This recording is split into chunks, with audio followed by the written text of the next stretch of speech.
Good afternoon. Did everybody hear that? I've got a different gavel today. The one broke last week. A big chip flew off of it, so you have to kind of really hit the bell hard, but I think it'd been hit so many times, a piece just flew off of it. Good afternoon, everyone, and welcome to the Rotary Club of Madison. I'm Charles McClymon's club president, and it is great to have you all here today.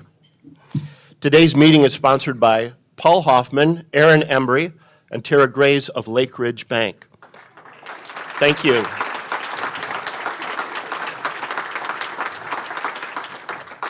As you may know, Lake Ridge Bank is the name of the new bank, merged bank between Monona Bank and the State Bank of Cross Plains. They just merged last year during Paul's presidential year. Paul Hoffman joined our club in 2012 and is a familiar face as our club president last year. Aaron Embry has been a member since 2021, and Tara Grays has been a member since 2018 and is our club treasurer. Thanks to them all for their sponsorship today. Yep. Okay, our opening music. Angela Bartell will lead us in Lift Every Voice and Sing with Jeff Bartell on the keyboard. Then Angela will lead us in singing our feature song, Take Me Out to the Ball Game. All right. Okay. So, what is Lift Every Voice and Sing? This is it's a song that was adapted from a poem written in 1900 by James Weldon Johnson for a school assembly at which Booker T. Washington spoke on Abraham Lincoln's birthday in 1900. The tune was composed by Rosamond Johnson, I assume a relation, in 1905. The tune and the poem have gained national recognition and devotion, both within the African American community, who takes this as a national anthem for their community, and also among all who seek liberation from oppression. So let's lift every voice and sing. Do the best you can. I'll try to lead you through it. Lift every voice and sing till earth and heaven ring. Ring with the harmonies of liberty. Let our rejoicing rise high as the listening skies. Let it resound loud as the rolling seas. Sing a song full of the faith and the dark past has taught us. Sing a song full of the hope that the present has brought us. And the rising sun of our new day begun. Let us march on till victory is won. Does that get your blood going? Be seated, please.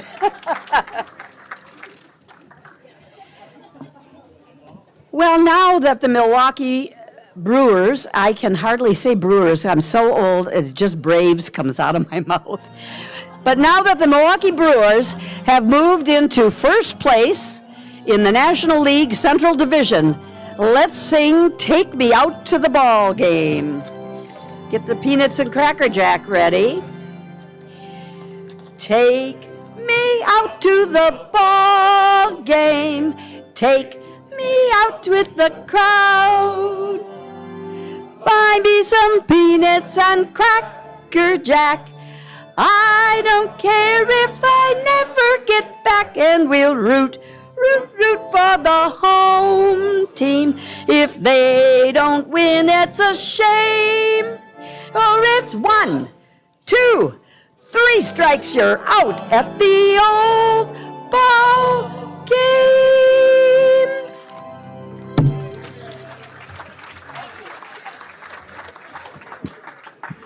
Thank you, Angela. Let's play ball.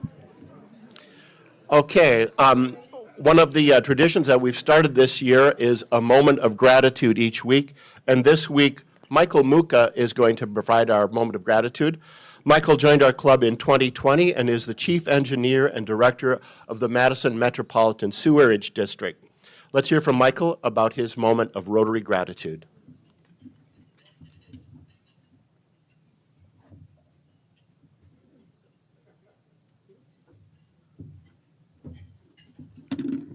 Thank you, President Charles. This is a great idea, by the way. It really got me to think. So why am I a Rotarian? To be a better leader. Oh, that's right, I have slides. How can we not be inspired by those exercising leadership in our community who come into our house to share their stories? This was a memorable Senator Baldwin when she was here talking about the work she needed to do to get bipartisan cooperation for the Respect for Marriage Act. And it was a very inspirational moment for me.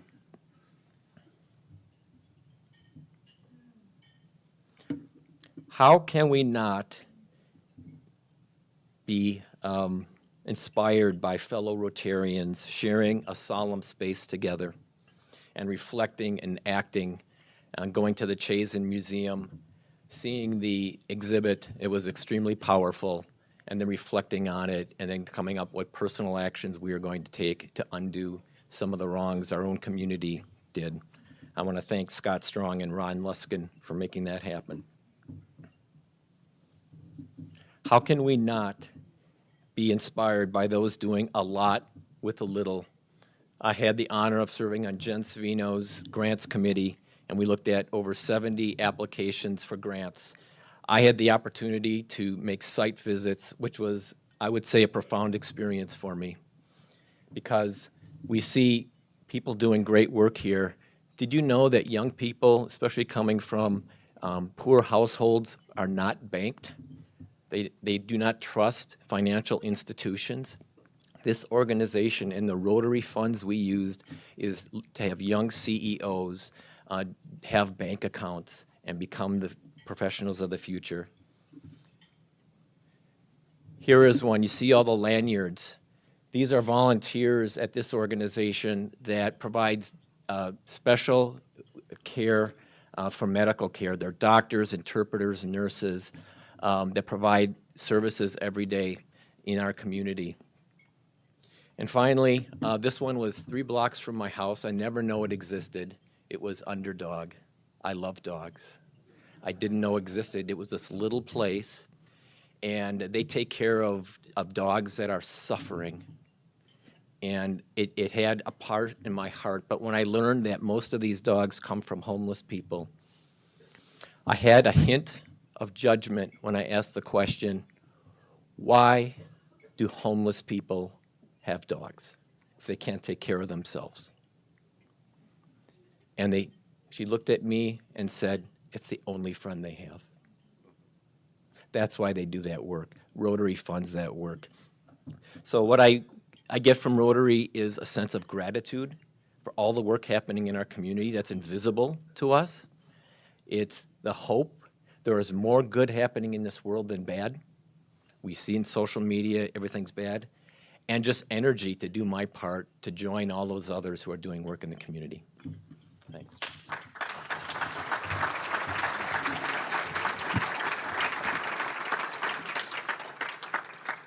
Thank you, Michael. Those are some excellent examples of our theme for the year is create hope in the world. And that's another excellent example of how Rotary creates hope in the world. So thank you for sharing that. Alex Vitani chairs our Rotaract Advisory Committee, and he has an announcement for us. Alex?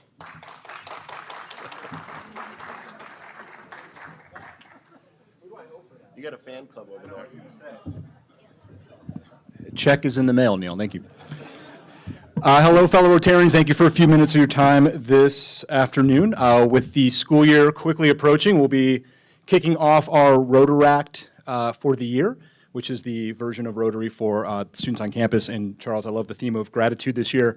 I'm grateful for this club and the investment that you all have made in me and my time and teaching me how to be a good role model and leader in our community. And so I think the best way to repay that is to give back. And so I'm going to ask you all to give back as well. So you can see up on the screen just what we're looking for this year.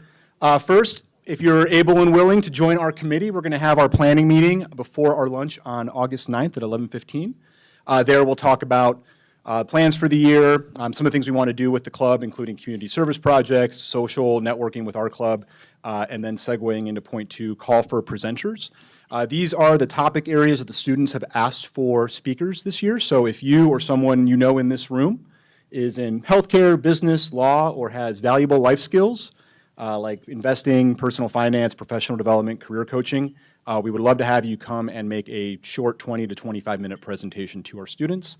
And then lastly, if your organization or your committee or some other person you know in the community is looking for volunteers and service opportunities, our students love to give back. They would love to find ways to partner with the Rotary Club on volunteer opportunities as well. So feel free to email the office or me directly with any of those opportunities, and hope to see you at our Rotaract meetings this fall. Thank you.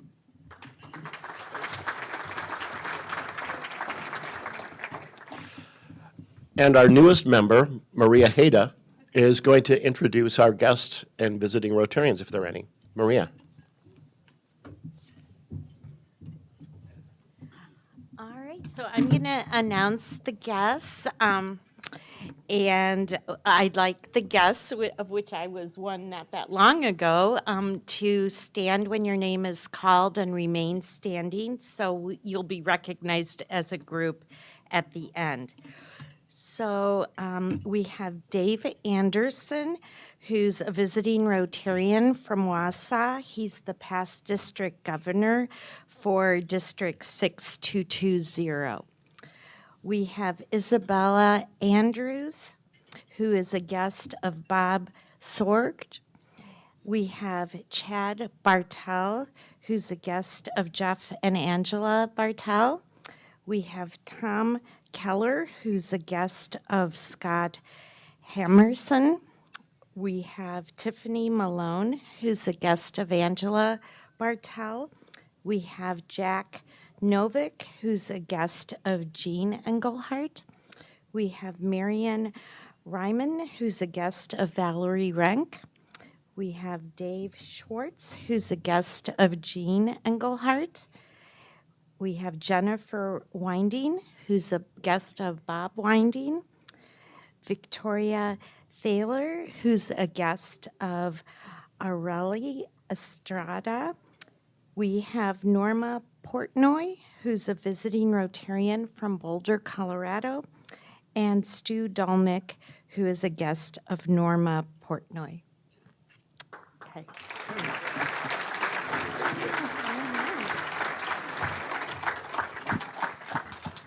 Thank you, Maria, and welcome to our guests. A couple of quick announcements. Aurelia Estrada announced last week that our 6th annual Bring a Child to Rotary Day is set for Wednesday, August 23rd. Our program committee has arranged for a yo-yo champion to be our speaker, so it should be very entertaining for both kids and adults. The cost is $10 for guests up to age 18 or $20 if you bring an adult child, who are also welcome. There are orange sign-up sheets at the back table, and you can also pick one up on your way out today. A reminder also that membership dues were emailed out to members a few weeks ago via the Club Runner software. Membership dues are due next Monday, July 31st. If you haven't paid yet, you'll be receiving an email with a due statement from the office tomorrow. Since the system is new, we wanted to be sure that you saw that it came from Club Runner. Watch for your email. If you have any questions, ask one of the office people. They'll help you with that, help you get those dues paid, all right? We have birthdays to celebrate with a bit of humor and wisdom that complements Rotary's mission. We also encourage members to make a gift to our Synergy Scholarship Fund that represents their age, rounded up to 100. July 23rd, we have Peng He, who also recently joined our club. July 24th, Lynn Sexton. July 25th, past President Roth Judd. July 26th, Sandy Morales. July 29th, Angela Titus. July 29th, Jennifer Weitzman. Thanks to our celebrants for their contribution to the Madison Rotary Foundation Community Grants Endowment Fund, and please join me in wishing them a happy birthday. Happy birthday to you. Happy birthday to you. Happy birthday, dear Rotarians. Happy birthday to you.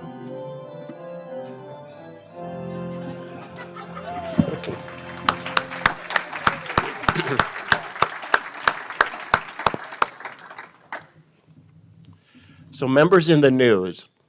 So our very keen team of Brian Baskin and Jason Barron pointed out to me, they're always editing and they're always watching everything that we do and say. They're on top of it. They pointed out that I may have done a slight faux pas last week. And so I'm doing a disclaimer like they do in the Wisconsin State Journal and the Capital Times. You know, they print a correction in the air, so I'm going to correct the record. But they think that this is the start of a blooper reel. So I wanted to share that with you. Jane, do you have that, what they so kindly sent me? Congratulations to member Valerie Rank, who has recently renounced her retirement as CEO of Habitat for Humanity of Dane County.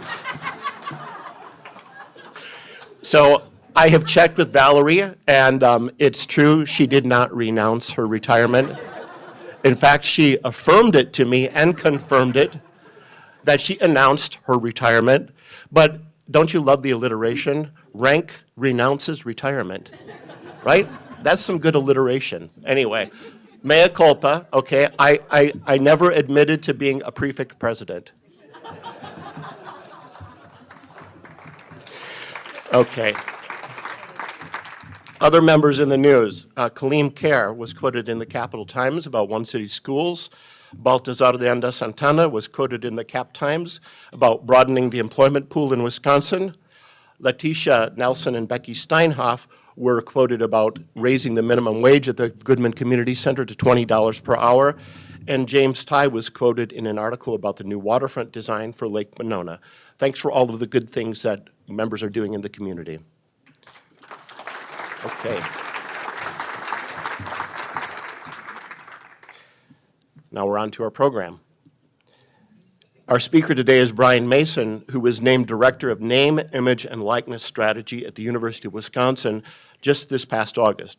He's a 15-year veteran of Wisconsin athletics and leads the UW's NIL strategy and the ongoing development of the Badgers' holistic NIL program for student athletes.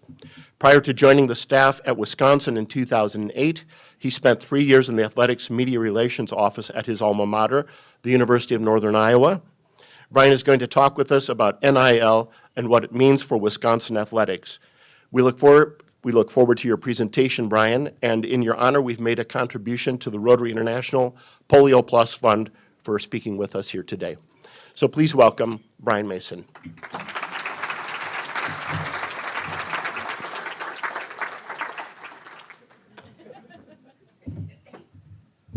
All right. Hello, everyone. First of all, thank you for taking the time and giving me this opportunity. This is a topic that I obviously deal with on a daily basis, name, image, and likeness. But it's one that is foreign to a lot of folks and can mean different things depending on who you talk to. So my intent today is to provide you with a little bit of insight into the world of NIL as we view it here at the University of Wisconsin, and really about the impact of NIL on our student athletes and where we go from here. So I'll start with a little bit of a definition. So what is name, image, and likeness, or NIL? Essentially, it is the right to publicity as it pertains to college student athletes. Now, that was a right that was largely restricted by NCAA rules for decades, going back in history. But as of 2 years ago, student athletes have been able to monetize and really be in control of their NIL. So they're able to be compensated for things like endorsements, social media posts, in promotion of a business, making appearances, holding their own camps and clinics, signing autographs, all sorts of things. It also opens the door for them to retain representation, marketing representatives or agents. So what is NIL not? There are three main pillars to answer that question. The first of which is that NIL opportunities cannot be provided without quid pro quo. That is, a student athlete has to do something in order to be compensated for an NIL activity. This is not money for nothing. The second pillar there is that NIL deals cannot constitute pay for play, and I would add pay for performance, meaning that they cannot be tied to a student athlete's participation athletically or how they perform on the court or on the field. And the third, and the one that really causes the most headaches and headlines in the world of college sports these days, is that NIL activities cannot be considered recruiting inducements, meaning they cannot be used to entice a student athlete to enroll at a particular institution. And obviously, for those of you who keep up on college sports, you know that is a central issue as we continue to move forward. So how did we get here? we seeing that? There we go, technology. So how did we get here? If you go rewind to September of 2019, California was the first state to pass state-level NIL-specific legislation. And that legislation would really have run counter to the NCAA's restrictions on student-athletes monetizing their NIL. As often happens, a number of states followed California's lead and followed suit and had similar laws on the books that were set to take effect on July 1st of 2021. And you could see the rock and hard place scenario that was going to happen there with NCAA rules that did not interface with these new state laws. When you layer on top of that, in June of 2021, on the eve of those state laws taking effect, there was a decision handed down by the Supreme Court in a case often referred to as the Alston case. Now, Alston had nothing to do with NIL. It was really about what kind of compensation can be provided to student athletes in terms of academic-related payments. But the result of that case caused a massive ground shift right on the edge of the time when NIL was going to take effect, because it was a unanimous decision by the Supreme Court against the NCAA, and Justice Kavanaugh's opinion specifically was a scathing rebuke of the NCAA's policies and really the concept of amateurism. So it became clear that the NCAA was going to have a difficult time in the courts defending any rules or regulations that were in place that could be viewed as restraining student athletes' ability to earn. So that took us to July 1st and an interim NIL policy that really was built around those three main pillars we talked about on the last slide, and not a whole lot else. Largely, the management of what NIL looks like at particular schools was left to those schools or to the states that had state laws. And as you can imagine, that has led to a very uneven playing field. And that brings us to today. And things coming a little bit full circle, because what you're seeing is state-level legislation again being proposed and passed in a number of states. And what this round of state legislation looks at is really providing competitive advantage to the schools in those states, where essentially they can be more involved specifically in their student athletes' NIL deals. And then that second bullet point, the NCAA is also limited by these state laws in enforcing its own rules against the institutions in that state. So you can see where there's a very uneven playing field there. So one of the potential solutions to that is the prospect of federal legislation. And you've seen the new NCAA president, Charlie Baker, a number of other influential folks in the college sports space go to Congress and lobby for intervention on behalf of from the federal government. This slide is already outdated from the time I sent it over yesterday, because two more bills have been proposed in the Senate just since yesterday, including another bipartisan bill. And the chance that any of those have to pass is sort of up in the air and to be determined. But largely those bills are aimed at creating a new organization outside of the NCAA that would be tasked with investigating and enforcing NIL rules, and also developing registries for NIL transactions and for NIL agents. The idea there being that if all of the NIL transactions that student athletes are making are public and more transparent, the tampering and the recruiting inducements that are happening across the country would be less likely to happen, because the public would have eyes on those. Again, we'll see where that goes. So I spoke about the fact that these state laws sort of kicked off the NIL era. One state on that map I showed you a minute ago that was not filled in, because there is no state-level legislation around NIL, is the state of Wisconsin. And we have largely viewed that as a positive for us in athletics at Wisconsin. We've been able to shape a policy and enforce a policy that benefits our student athletes to the maximum amount that we feel is possible. And it's part of how we look at NIL. NIL often gets defined simply as student athletes being paid to be endorsers or promoters. We've chosen to take a more holistic look at where NIL fits within what we call the student-athlete opportunity. And those first three pillars there are long-standing pillars of the student-athlete opportunity at Wisconsin. Athletic performance, right? We want student-athletes to be the best athlete they can be on teams that compete for championships. Academic achievement, we want student-athletes to take advantage of this world-class education that UW offers and then go find meaningful career outcomes with that degree in hand. Personal development is using your time in college to determine your values, decide what you're all about, and set yourself up for the next 40 years beyond your 4 years on campus. Well, now we've added a fourth pillar to that student-athlete opportunity, and that's financial advancement, because student-athletes have the ability to advance themselves financially while they're in school. So how do we help them do that in a holistic way that can support them, again, for those next 40 years, not just the 4 years that they are Badgers on campus? So a little bit of a look into what we've done in the athletic department to tailor support for student athletes in the NIL era. First of all, it's that we have leaned into it. NIL is a good thing for our student athletes. A number of our student athletes have benefited from it. Our programs have benefited from it, and we've chosen to take the approach that it's something that can benefit the entirety of our 23 sports and our 750, 800 student athletes. We've dedicated staff and resources, my position being one of those resources that's been allocated.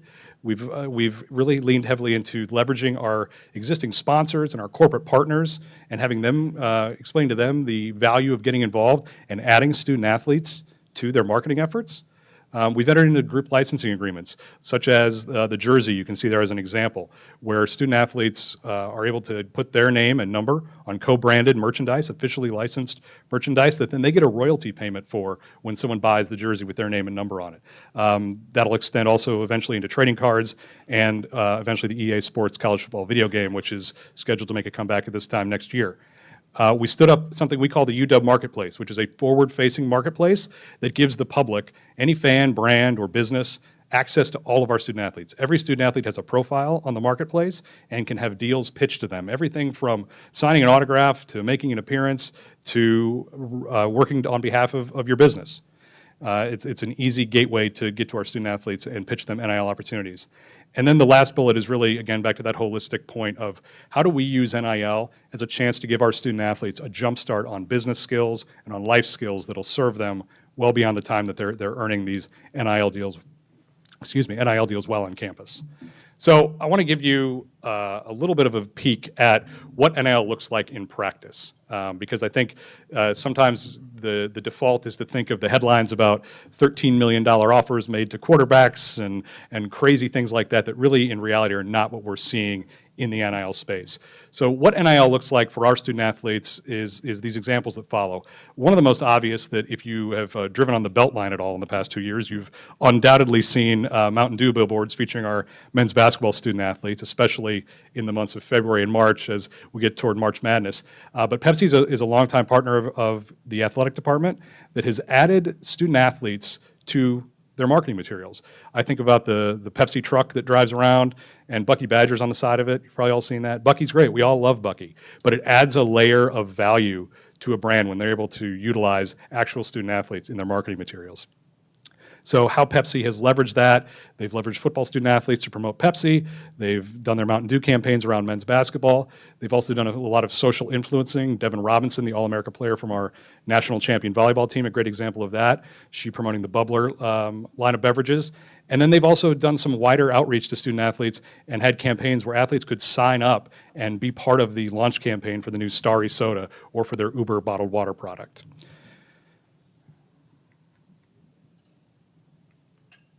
So Pepsi is a name that everybody knows. Evans Transportation is a name that probably very few of you, if any, know. And that's exactly why Evans chose to get involved in the NIL space.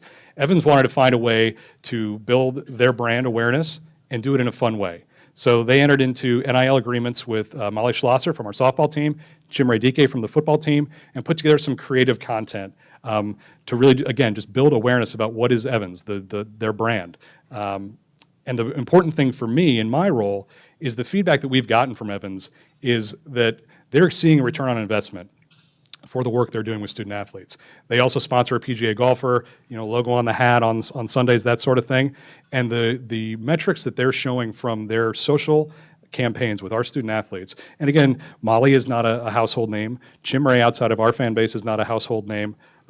Those student athletes and what they're bringing in the marketing space is outperforming that partnership that Evans has with a PGA Tour golfer. So what I'm going to show you next might be my favorite example of what NIL can be.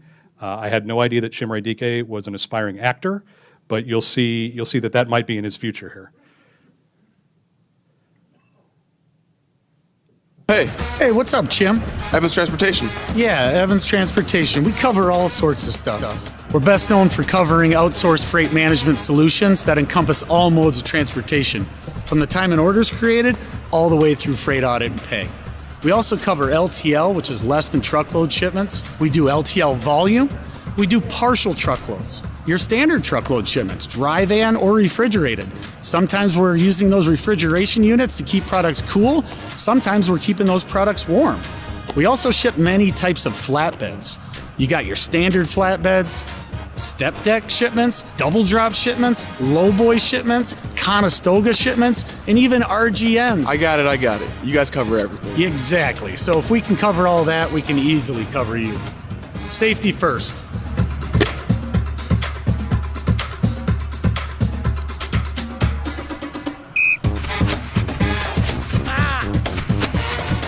My hammy. You're gonna need a medic. Quick. Evans Transportation, they cover everything. Almost.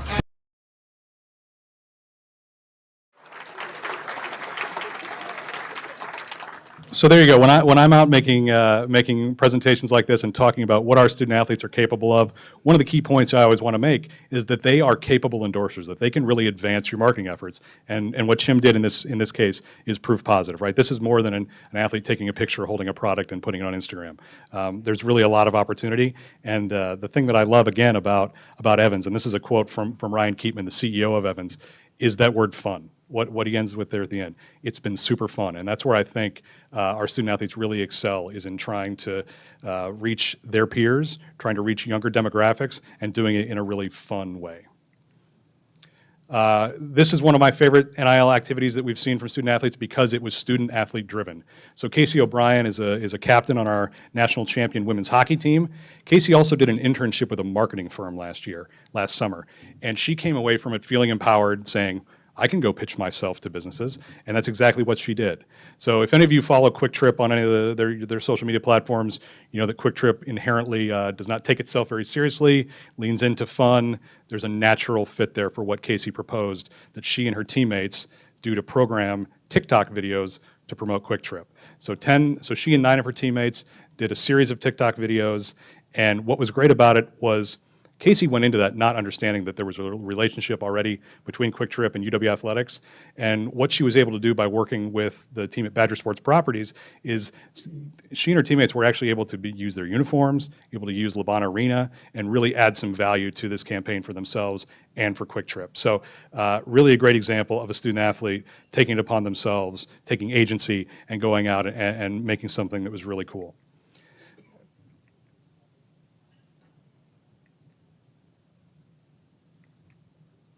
There we go. The All of Us research program is an interesting case study because it's not a product. It's not something that the client was trying to go drive sales toward. It's a research program being run by the National Institutes of Health, and it's taking place nationwide, including right here on the UW campus. But the one area that the All of Us research campaign was having trouble driving participants in their study was college students. Not shocking for any of you who know college students. So what they did is chose to lean into student athletes. Let's let these athletes market the idea of taking part in our study to their peers. And what happened was exactly what all of us sought when they chose to engage student athletes, which was the social media posts, like the one on the example there, drove increased attendance at these on-campus events where the all of us folks are trying to sign up college UW students. But most importantly, it dramatically drove actual signups. So prior to this campaign, all of us considered a activation on campus to be a success if it got one signup, if it added one person to the study. The last activation that student athletes were involved with on campus as a sign-up event generated 13 new participants in the study. So again, the ROI that they were able to derive from that really speaks to how student athletes can market to their peers and speak to them in a way that maybe all of us couldn't on its own, through its own channels.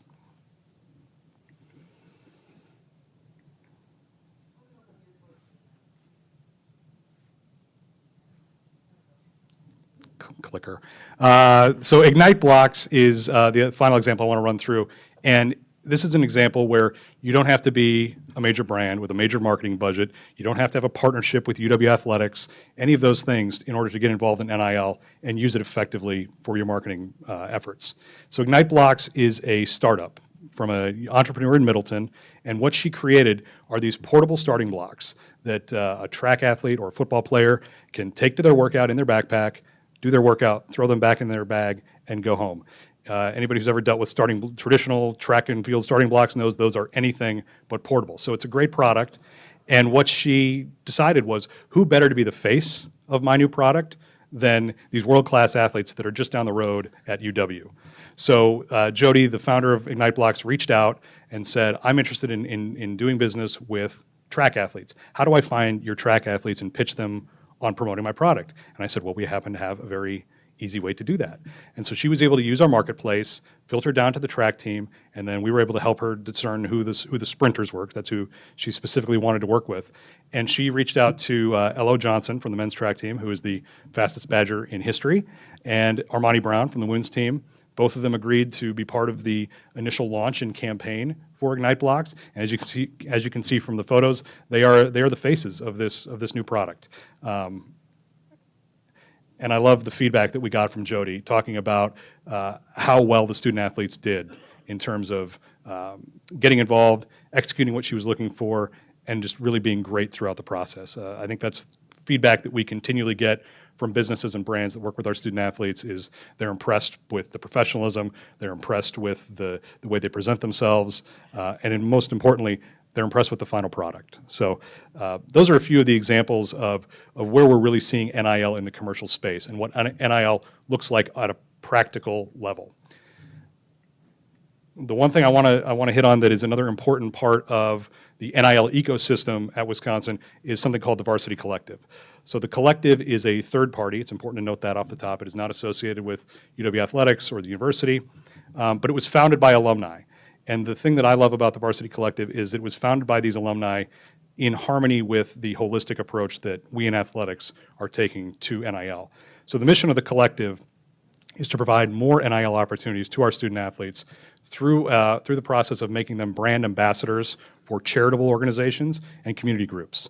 Basically, allowing these charities and these groups to leverage the platform and the power of these student athletes at no cost to their own, no dent in their marketing budget, to have athletes make appearances at their events, to try to drive donations, to drive awareness to causes, whatever it might be. And so far, we've seen the impact really over these 9 months that the collective's been stood up and operating. We've seen the impact continue to grow to the point where now the collective has engaged 225 student athletes across 12 of our sports in deals that have served more than 20 community organizations. I will call out and specifically note that our approach to community service has not changed. Right, doing community service in our Badgers Give Back unit is still a core part of what UW Athletics is all about, but this is another way for our student athletes to derive some NIL earnings while also becoming more community-minded, becoming more of a leadership cohort, becoming people who are used to going out in the community and doing good work. So we view this as a win-win for our student athletes and for these community groups. And all the work the collective does is funded by donors. So I just want to make sure we call that out as another important part of the ecosystem. But really, to kind of summarize everything, there's a ton of negativity out there around NIL. I see it. I read it every day. There's a lot of questions, and I'll leave some time so you can all ask some questions. But at the end of the day, this has been something that has been extremely beneficial to our student athletes. It's something that we've leaned into in athletics, and it's something that we think can continue to be a differentiator for us moving forward and can continue to be an advantage for us and our student athletes. And that's NIL at Wisconsin. Thank you.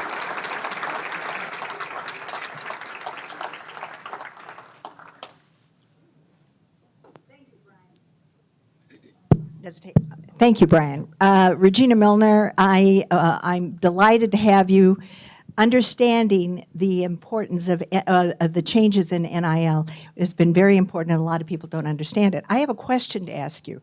From 2009 to 2013, I served on the athletic board, and one of the things that really surprised me were the NCAA restrictions on, for example, I wanted to give hockey tickets to some grandsons, and I had to confirm that they were still in grade school and not in middle school because of, and I'm wondering, does NIL change the kinds of NCAA restrictions for pre-athletes that have been really rather draconian? Yeah, there's a couple of ways to, thank you for the question, it's a great question. There are a couple of ways to look at that. One is the extra benefits rule for the NCAA still exists, but where NIL opens a door is now you can do something on behalf of a student athlete, and as long as they are doing something in return for those dollars or that gift in kind, that's okay. That's allowed. There's a pathway with NIL now to accomplish exactly what you're talking about. On the other hand, the intersection of NIL and recruiting continues to be a challenging piece. And so is a person of prospect age to enter into an NIL deal? That's where they can get a little sticky, especially as it pertains to these donor-led collectives, like I talked about the Varsity Collective. It's really important to note that the rules are clear that those groups can be built to serve current student athletes, but not to serve prospective student athletes, right? Again, trying to avoid that recruiting inducement of a student athlete or a prospective student athlete attending a certain institution because of promises of NIL payments that were made. Hopefully that helps answer your question. Yeah. Thank you, Brian. Roberta Gassman here. Thanks for being with us on this topic and trying to help the university and our athletes. So I have a two-part question, and that relates to how you go about the identification of the students who will be offered these opportunities, just so we make sure we've got men and women and a mix and diversity. And how do we go through deciding which businesses to approach and determine, do they fit our value system? Are they high sugar, anti-health, anti-wellness, Yep. pro-diabetes businesses? Yep. Or You're not naming names there, right? Yeah. Okay. All right. No comment on that. But how do we determine if they fit our value system for the health and wellness Sure. of our athletes? I think I'll lead off by something that will probably touch on both parts of your question.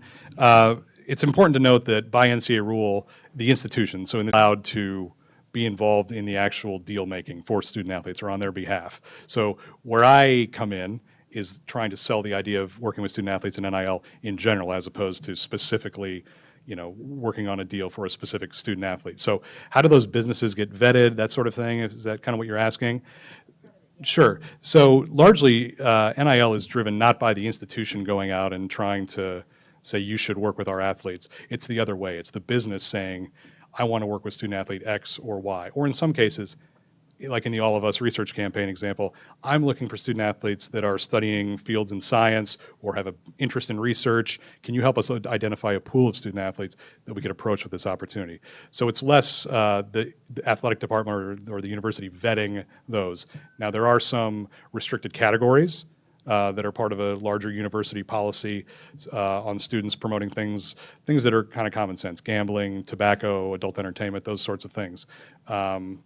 Did that answer most of your question, or? That was part of it, and the access to students to ensure that we're getting a cross-section of diversity. Sure. These opportunities Yeah. for financial benefit. Absolutely. So largely, again, like I said, largely these are coming inbound from businesses. And what we have found is that if you talk to our friends at Badger Sports Properties, they will tell you the number is almost 3-to-1, the inbound interest in working with female student athletes as opposed to working with male student athletes. So our volleyball team obviously has been incredibly successful. Number of All-America caliber players. They've done very well in the NIL space. That shouldn't be surprising. But it's not just the most visible female athletes. We've had women's track, we've had rowers, on down the line. What brands really are looking for as this continues to evolve? Brands are looking for student athletes who fit what they're trying to accomplish more so than who's the face or name that might be known the best. And so that's where you're seeing the opportunity really cascade down through that full menu of 23 sports. You're welcome. Thank you.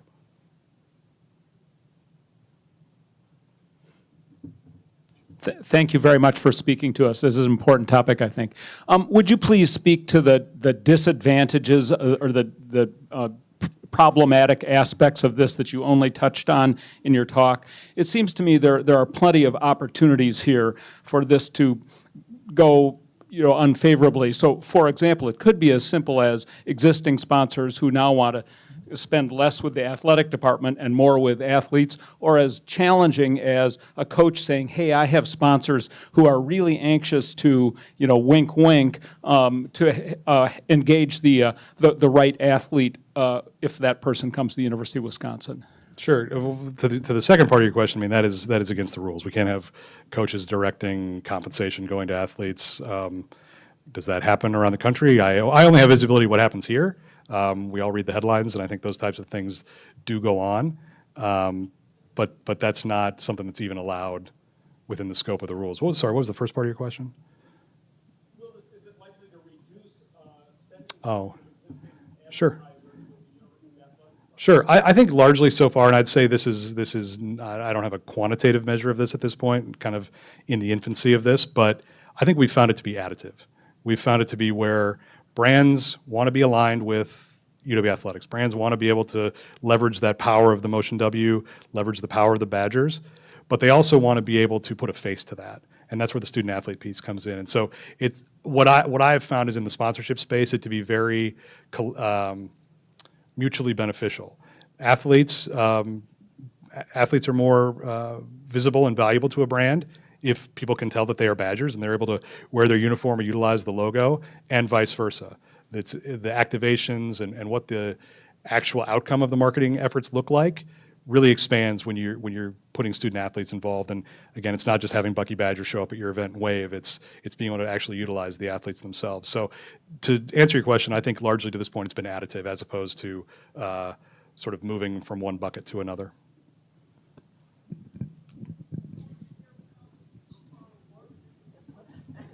I'm going to talk over that cell phone. Thanks for coming. I'm interested in the topic. I was never an athlete, so I always thought that student athletes were possibly more exalted.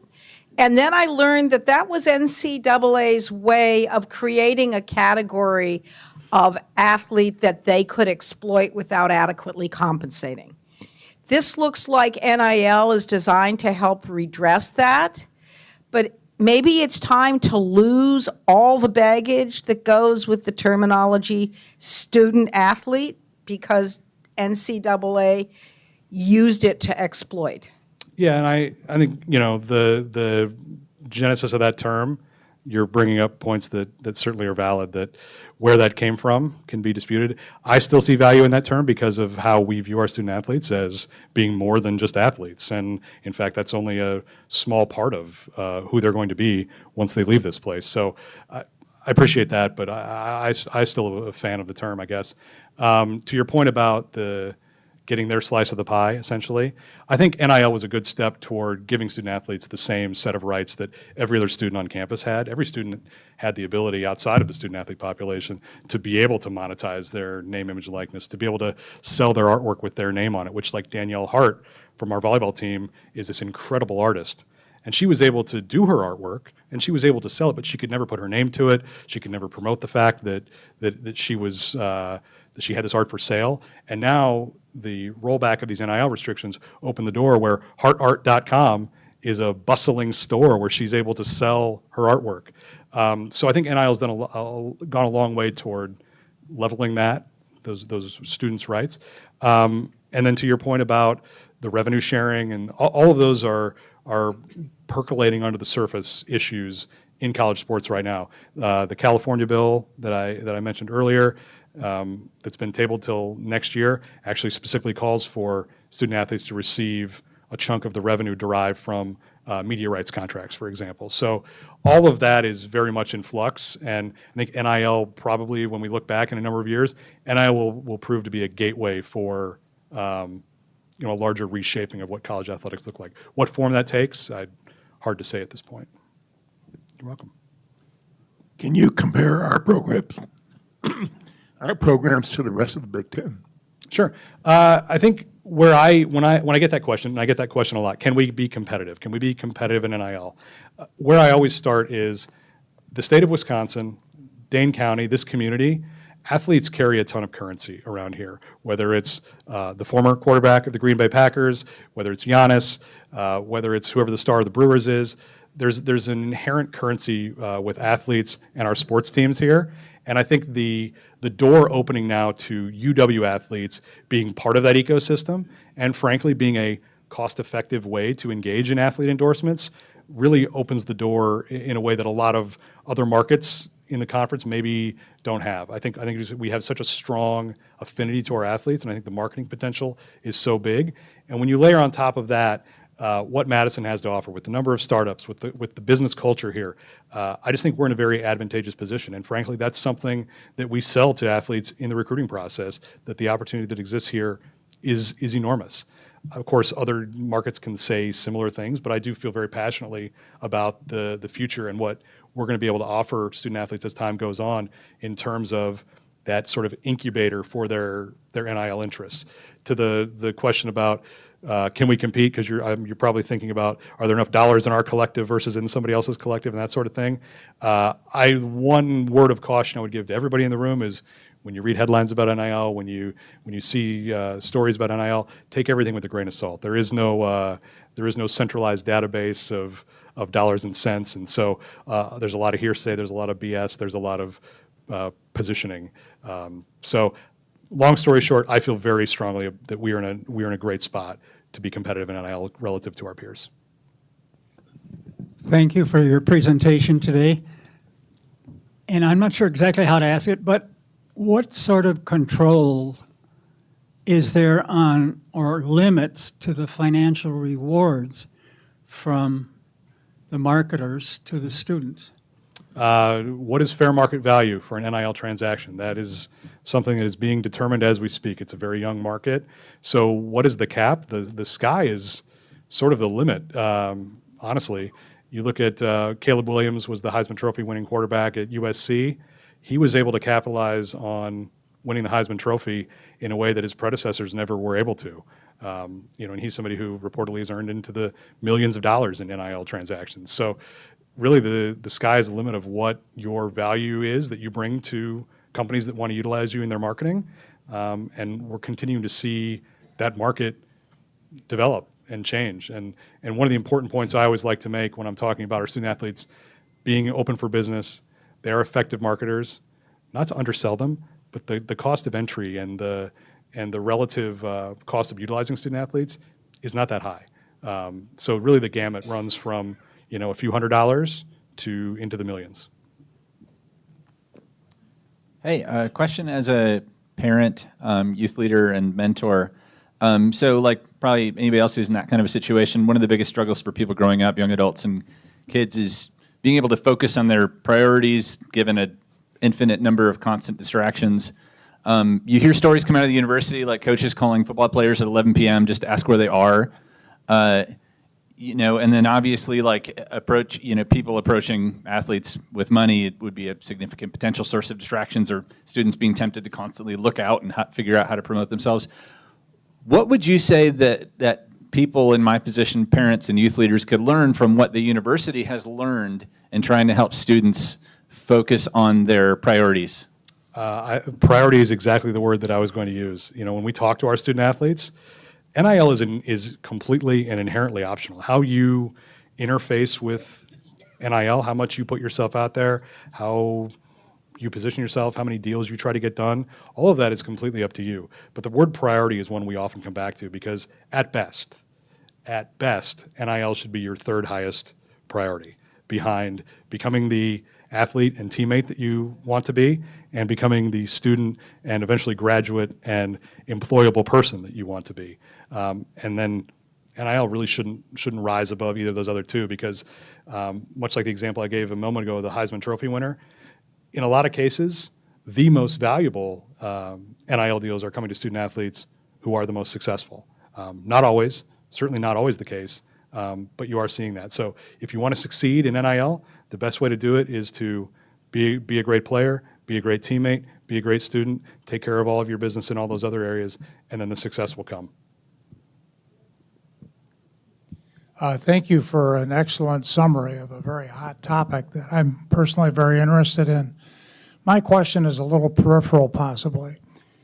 Some of your superstar athletes in team sports, let's use, for example, football, are dependent on others for their glory and greatness and name recognition. Are there examples of NIL deals, for example, from a star quarterback or a star running back, where the proceeds are shared with the offensive line, whose names are much less known? Yeah.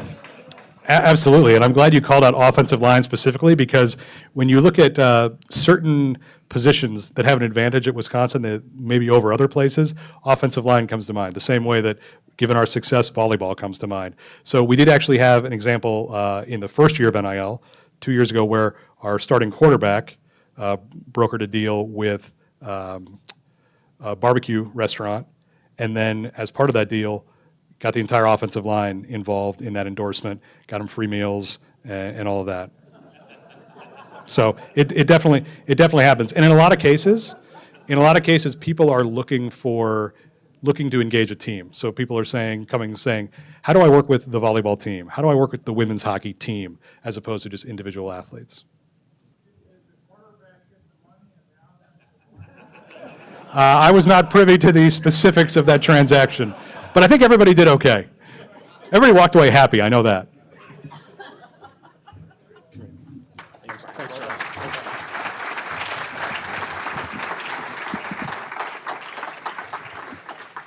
I don't know, if you're feeding the offensive line, that's a lot of barbecue. That would have cost them, I can tell you that. So, all right. Thank you for coming today. Brian, thank you for speaking with us. Next week, we have UW professor Paula Niedenthal, who will tell us about the science behind a smile. So don't miss it. Very important. All right, and we're going to end the meeting. Please stand, and we will recite the four-way test of the things we think, do, and say. Is it the truth? Is it fair to all concerned? Will it build goodwill and better friendships? Will it be beneficial to all concerned? Have a great day, everyone. See you next week.